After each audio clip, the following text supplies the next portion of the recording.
बेखौथ' नोंसोरसो बुंनांगोन नोंसोरनो नायबाय थादो रोजा रोजा सुबुङा फैनानै दिनै चिरां जिल्लानि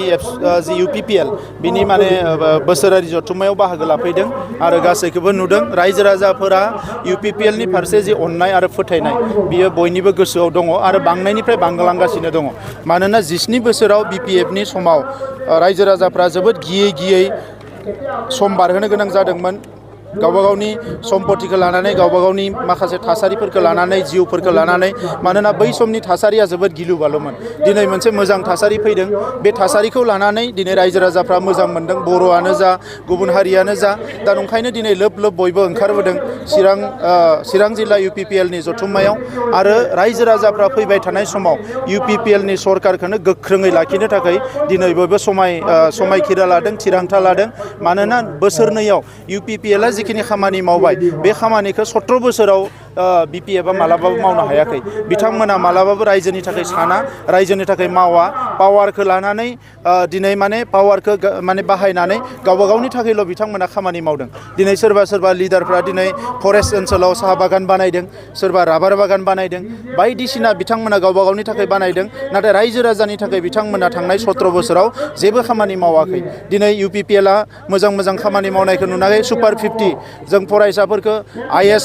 खालामनो थाखाय दिल्लीयाव थिनहरदों बेखौ बिसोरो मावनो रोङाखैमोन जोङो फरायसाफोरखौ क'क्राझाराव आइ.आइ.टि नि थाखाय कचिं होदों बेखौ बिथांमोना मावनो रोङाखैमोन दिनै जोङो नलेज फेस्टिभेल खुंदों बेखौ लानानै बिथांमोना लाजिदों बिथांमोना दैजिं फेस्टिभेल खुंदोंमोन आरो दैजिं फेस्टिभेलाव मा जादोंमोन बेखौ नोंसोरो बयबो मिथिगो आरो नलेज फेस्टिभेलाव मा जादों बेखौ बयबो मिथिगो आइ.एस.पि.एल फुटबलनि जोङो मेट्च खुंदों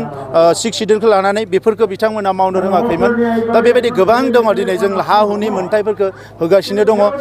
थाखा फैसा लायालासिनो साख्रि होगासिनो दङ आरोबाव गाबोन साननैसोनि उनावनो गोबां साख्रि होबावगोन दा बे गासैबो थासारिखौ नुनानै बिथांमोना लाजिदों आरो दिनै लाजिनानै बिथांमोना जानला मानला बखिदों नाथाय जि बि.पि.एफ बिथांमोननि राजखान्थिया मालाबाबो मोजां जानाय नंला बियो धंसनि फारसे थांगासिनो दङ आरो गावसोरनि दायनि थाखायनो बि.पि.एफ आ धंस जानायनि फारसे थांदों आरो धंस जालांसिगोन बिधान सभा आरो लक सभा सोदांनायनि मोनसे खामानि सोलिगासिनो माबायदि जागोन बेवहाय जोङो क'क्राझार लकसभा समस्तिखौ एस.टि रिजार्भ जानांगोन होननानै जों दाबि दैखांदों आरो जों फोथायो बियो क'क्राझार लकसभा समस्तिया एस.टि रिजार्भ जागोन आरो जोंनियाव जिखिनि लकसभा एम.एल.ए एसेम्ब्लि सेगमेन्ट दङ एसेम्ब्लि कनस्टिटुवेन्सि दङ बे गासैखौबो मेक्सिमामखौनो बे गासैनि मादाव मेक्सिमामखौनो एस.टि रिजार्भ खालामनांगोन होननानै जोङो बुंदों मानोना बियो 6 सिडुल एरिया बे हिसाबै बियो एस.टि रिजार्भ जानांगोन होननानै जोङो बेवहाय दाबि दैखांदों आरो आं मिजिंथियो जे बेयो मेक्सिमाम एस.टि जागोन आरो लोगोसे क'क्राझार लकसभा समस्तियाबो एस.टि रिजार्भ जागोन आं बेखौ फोथायो मानोना गोबाव बोसोरनि उनाव दिनै जोङो बेबायदि मोनसे डेलिमिटेसन कमिसनखौ मोननो हादों आरो बेवहाय इउ.पि.पि.एल निफ्राय मैयायो जोङो मोनसे गिदिर टिम थांनानै गिदिर हान्जा थांनानै इलेक्सन कमिसनखौ लोगो हमदों आरो फैबाय थानाय समावबो जोङो लोगो हमबाय थागोन आरो जोङो लुबैदों जे जोंनि जिखिनि गासै 14 कनस्टिटुवेन्सि जागोन बेवहाय जाहाथे जोंनि माहारिनि बांसिन देरहानो हानाय बेबायदि मोनसे थासारिया फैयो जों बेखौ नायदों बेयो जोबोद मोनसे गोजोनथाव बाथ्रा जाय बड'फाखौ